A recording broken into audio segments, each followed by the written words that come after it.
Let's welcome Tony. Hey everyone, I'm an addict named Tony. Hi, Tony.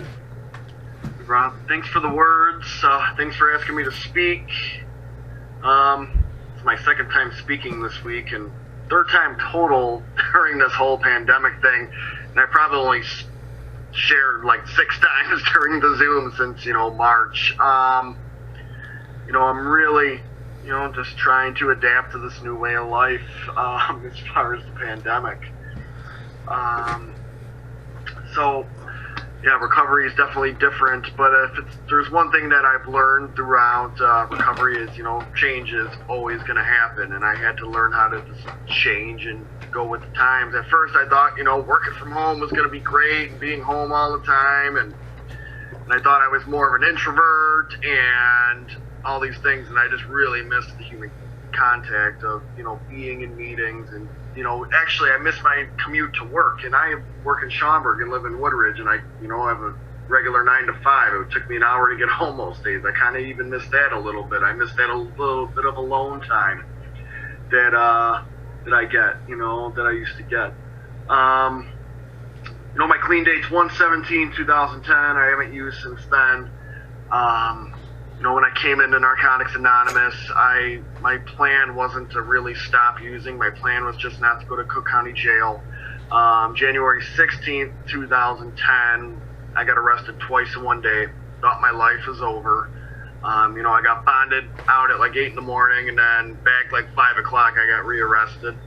And I got put in a holding cell that night, and I was freaking out because I didn't have my methadone. I needed my drugs, and I kept banging my head against the jail cell, and they threw me up at Christ Hospital, 5th floor in the psych ward. That's when I had like a family intervention at that time, and I got honest with them, told them I was intravenous drug user. I used whatever you could put in, whatever I could put in me. And, I decided to go to treatment. Real quick, I did the whole treatment thing. For me, it was kind of an easy thing to figure out what they were going to say. I was 30 years old when I went in there at that time, so I had some life experience. I knew how to work people. I wasn't, like, super young. But, then I came out, and I went to my first meeting as soon as I went out. Well, not my first meeting. As soon as I got out, I went to an outside meeting, right? Not the ones in treatment. And on the way there, I remember I was driving past my old buddy's house, the one guy I used to use with. And for whatever reason, I just decided to make a decision. All right, this one time I'm going to try one of these meetings, right? And I'm going to try one of these meetings and see what happens. And from there, I've been coming to Narcotics Anonymous ever since. This first meeting really impacted my recovery. It was around the room sharing. So somebody would give a lead on the Just for Today for like 4 minutes, and then the person like to the left of them, I think, or to the right, I don't know which way it went, would share. There'd be a timer on them, so it forced people to get involved. I thought all meetings were like that when I first came around until I learned about, the autonomy of meetings. But everybody shared, and then, the guy that, has been my sponsor for the whole 10 plus years, shared something that impacted me, right? It talked about swimming past the buoys because the rules didn't apply to him. And that resonated with me, right? Because throughout my using, all I did was, the rules never applied to me. I got in 2 car accidents in 2 days, twice in my life. That happened to me twice, back-to-back car accidents for days. I would just get behind the wheel. The rules never applied to me, probably because I kept getting away with it over and over and over again. I had this feeling of invincibility. A lot of people were dying around me all the time, but I wasn't. People would die, and I would go to that dope spot where people got that dope because I thought my tolerance was higher. I thought that was better. I had all this insane thinking. I had a condo in Tinley Park, that I bought. I had a mortgage. At 26 years old, I thought I was hot shit. I was still using then. I had, a decent career at this place that I worked for. I did eventually give that job to the disease of addiction. They after many, many write-ups and suspensions and committee meetings, they finally fired me. I lost that house, or I lost that condo because I just couldn't pay the bills, man. And then, my life just started sputtering out of control. Even after I lost that job, I found another job in 3 months, and I was still paying the bills. It wasn't as good of a job. But, I always seemed to kind of get by, so I always kind of minimized my problem, even though, I had all the signs. I didn't like to shower, because I thought I was going to miss something. I didn't brush my teeth. I had horrible hygiene. When I wanted to eat, I had to, cut around food, moldy food, just to get something to eat. That's, what was in my fridge. Everything I owned had burn holes. My life was just completely unmanageable. So then, coming to Narcotics Anonymous, I learned that other people faced the same dilemma, and they found a way out. And, it was through working steps. And I remember just sitting here or sitting in detox and reading the steps, and they have the word God in it, and, I was just wondering how I was going to, dope fiend my way out of this, because I thought that was going to be, some kind of catch. But, I didn't focus on that. What was told to me at first is just focus on the first step, right? We admitted that we were powerless over our addiction, that our lives become unmanageable. And I've worked a couple first steps in my life, and, the second time I worked the first step was way different than the first one. My problems were way different at that time. But what I realized in that first step was all the different patterns am I using. Anytime I tried to substitute, if I tried to get counseling, if I tried to take breaks, I always went back to the same thing over and over and over again. I always thought that I was going to be able to control it. I played this, drug replacement therapy, which I'm not necessarily against if that's your thing in Narcotics Anonymous, but I know for me, it didn't work for me. And, it just kept me going out there, and I never was able to stay stopped until I came to Narcotics Anonymous. And, and my life is completely unmanageable, and I think I covered that, with the preceding information I just gave you. So what I've realized is I'm not really powerless over drugs per se, because if I'm in a situation and there's drugs around, I could leave. I have that power of choice. That's what I got from coming here. I got a choice. But if I put one of those in me, I think then that's where I think the powerlessness comes into play. So, I can't use an excuse anymore that, I was around it, so I just get to pop that. It doesn't work like that. We know better at that point, when I started working that. And, the more and more I'm around, I've seen, coming to Narcotics Anonymous, you go to a few too many funerals, it's just sad. I remember I went to this guy's 1-year anniversary, and he celebrated that night with a shot, and he died. That happened when I had 15 months clean. Shortly after I got, it was just a short little while, and it impacted me profoundly, because just shows you it just takes one. That's all it is, just takes one. In our literature it says, if you have relapsed, you should get back to meetings as soon as possible, because you might have months, days, or hours before you've reached a threshold and you're far too gone. So I'm paraphrasing. But, I used to think you'd have to be out there for some, months, but you could be out there for some hours. We're not going to see you anymore. So, that working that first step is the thing that I had to, work every day in my life, not using. So then I moved on to the rest of the steps, and, I'll cover a few of these steps here in the allotted time. I want to give other people time to share too. But, the second step, we come to believe in a power greater than ourselves could restore us to sanity, right? And, I was told that power could be a variety of different things. It could be God. It could be, like my sponsor used to say, throw an extra O in it for good, a good orderly direction. It doesn't really matter what it is, because our third step actually kind of defines what God is. And God is whatever force keeps you clean. I'm glad I actually read that when I did the second step, because that actually, I was able to use that, right? I tried, praying, and I tried the supernatural thing. I tried doing all that, and for years I really tried. It just didn't work for me. So at some point I had to get honest and say, that wasn't really for me, but my higher power is still the rooms. My higher power is the principles. My higher power is the steps. I could always rely on those things. And, today it's like meditation. It's a variety of things. But for me, second step is about, being open-minded, and it's about hope, right? Hope is one of those words I thought I knew what it meant, but I started looking up words in the dictionary when I started coming to Narcotics Anonymous. And one definition I found that I still use today, it is the feeling of what is wanted can be had. And that made a lot of sense to me. Because I look in the rooms, when I first came around, people were happy. People were like hugging each other.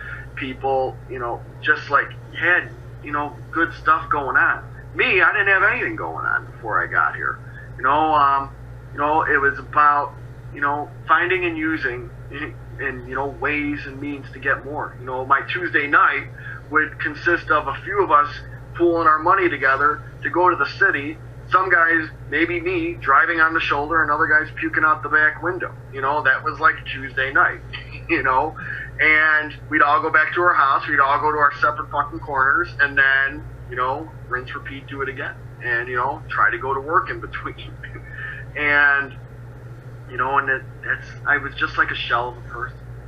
But then I came here and I found that hope, and I got open-minded because, I didn't have to use what everybody else thinks I should use. And being open-minded means remaining teachable too.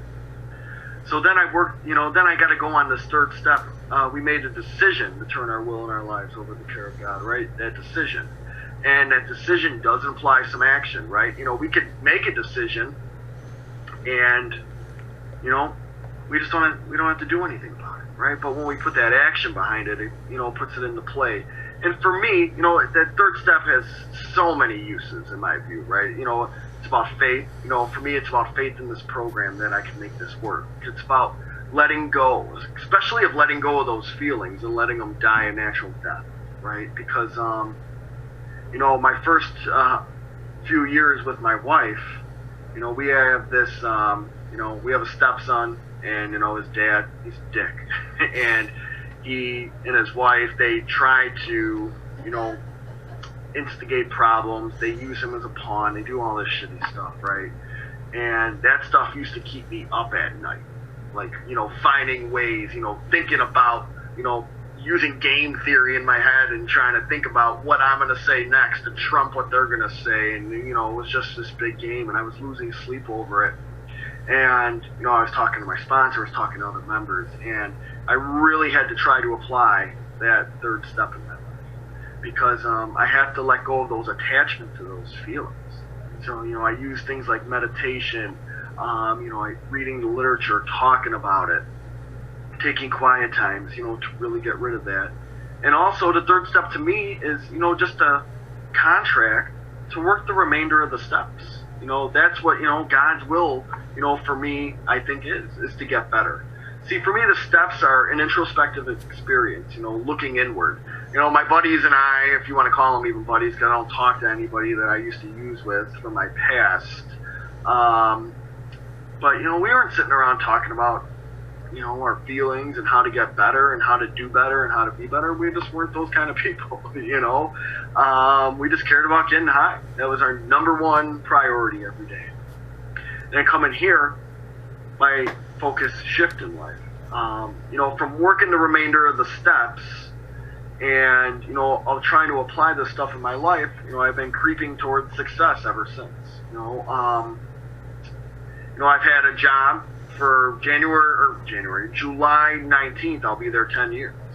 I started out just picking parts in the warehouse. And, I moved into the office as a planner and a purchaser, and now I'm an analyst that works directly for a vice president. I decided to go back in school in 2017 fall to finish up my bachelor's degree in supply chain and operations management. I didn't know what the fuck supply chain management and operations was when I was using. I had no clue what it was. I was even selling it at the job I was at as a college advisor. I didn't know what the fuck it was. But, you know, I started learning a lot. I realized I didn't know anything, you know, before I came to Narcotics Anonymous. I didn't know what was going on in the world. The only thing I knew was like Family Guy and Law and Order and sports. That's the only things I knew when I came in here. So, you know, I kept trying to better myself throughout the years. You know, I've made the dean's list every single semester so far. I only take 2 classes a semester because, you know, I'm married, I have a stepson, you know, and I try to, you know, be there, be present. You know, I really want to take all the classes and just be done with it. But, you know, I got a couple more years at 2 classes at a time. But, you know, I'm doing it. You know, I'm scared to death during this COVID-19 stuff. You know, my wife was, you know, unfortunately she did lose her job because of the pandemic and due to layoffs, not performance issue. So, you know, it's scary. If I lose mine, then, you know, I'm worried about insurance and how to, you know, cover the family. So I'm, you know, I'm doing my best to work as hard as I can to, you know, provide for the family and to keep us insured. You know, I'm just doing my best. But those are the kind of things Narcotics Anonymous taught me, and to have faith in the process, trust the process. You know, as long as I keep moving forward in this way of life, then I got a shot. You know, for me, like, the whole thing is, you know, trying to help somebody else out too. You know, I sponsor men in the program, and a lot of them I've been talking to a lot more this year. I've done service in Narcotics Anonymous almost the whole time up until the pandemic. You know, besides, you know, speaking, sponsoring, you know, I've been in the service structure the whole time. I was at 2 areas for a long time because I started out in the south suburb area and, you know, just doing group service. Then I got into area level service. I used to help my wife as literature chair. In the west suburbs, I went to region for a couple years, and I was the RCM for south suburbs. So I got involved and I got connected. So for me, like, the steps keep me clean, service keeps me connected. You know, I think I need them both, right? Kind of like the whole package for me. Because, you know, when I first came around, I heard this speaker. His name was Father Sam, and he spoke with my sponsor's sponsor. I heard only the tape at the meeting, and he said, you know, when we come around, you know, service is the rent we pay for the space we occupy in these rooms. And every year, you know, our space increases, so the rent we owe grows. And that resonated with me, man. And sometimes that's going to look different. You know, it doesn't mean I have to, like, try to get on every board or anything like that, but I still have to reach out, and I still have to be there for the other recovering addicts. You know, sometimes I'll see my phone, it's like 10:15 at night, and, you know, a guy that I sponsor is calling me. I kind of don't want to answer that phone, but I always will, every time. And one thing, too, that I learned from, you know, sponsorship is, you know, and this is, you know, the thing that I've always had with my sponsor is, and I'm not saying that because he's on the call, he always calls back. He always calls back no matter what. And that's one thing that, you know, I have passed down to the men that I sponsor. They always say, they're like, you're really good about that. I'm like, well, that's how I was, you know, that's how I was sponsored. I always call back. And if I can't call back that second, I'll shoot you a text and let you know, hey, this is what's going on. This is what we got to do.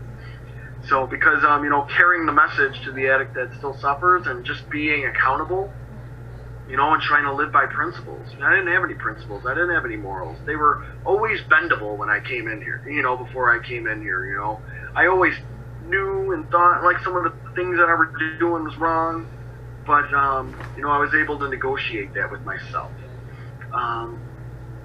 You know, so, you know, I'm truly grateful for this way of life, you know, and I'll get honest here. I haven't actually worked on a step in about 8 or 9 months. I actually haven't done any writing on it. You know, my life has been really busy, and I know that's kind of an excuse, but, you know, I'm on another 4th step, and that takes a lot of time, you know, when I do these things, and, you know, and I'm on all these relationship hearts, right? And I have, you know, I still have some of the same resentments on there, but in new, different ways.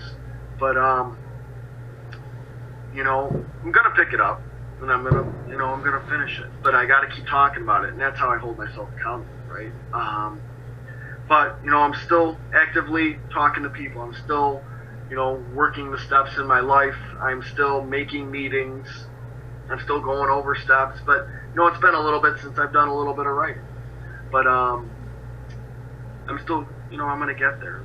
But, you know, this way of life is a gift. And I never thought I'd be where I am in my life. You know, for the most part, I'm a pretty happy person. I'm, you know, pretty lucky. You know, I'm trying out new adventures. I'm coaching my stepson's baseball team. You know, I never thought that, you know, I'd be doing something like that. They needed me to do it. Cool.